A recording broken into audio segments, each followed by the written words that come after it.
I think what has happened at Berkshire is just wonderfully for the good. And I do think we have a perfectly marvelous board. What makes me sad, as I said earlier, is I don't see more of the same practice followed elsewhere. A director getting $150,000 a year from a company who needs it is not an independent director. That director automatically becomes an inside director. And so it's a typical government intervention. It says it's doing one thing and it does another. Yeah, I've been on 19 boards. I've never seen a director where the director's fees were important to them object to an acquisition proposal, object to a compensation arrangement of the CEO. It's just never happened, and in my experience,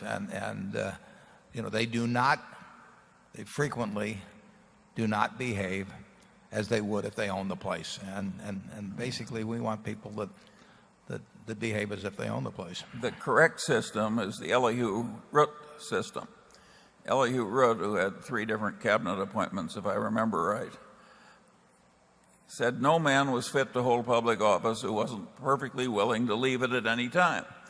And if Elihu Root didn't approve of something the government asked him to do, he could always go back and be the most sought-after lawyer in the world.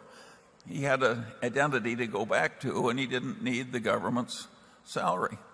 And I think that ought to be more the test in corporate directorships. Is a man really fit to make tough calls who isn't perfectly willing to leave the office at any time? My answer is no. Yeah, we have one of our directors who's been removed twice from compensation committees of other corporations because he had the temerity to actually question whether the compensation arrangement being suggested was the appropriate one. I mean, it's being put on the comp committee of American corporations. As I've said, they're looking for chihuahuas and not Great Danes or Dobermans, yeah. And I hope I'm not insulting any of my friends that are on comp committees. You're insulting the dogs. No.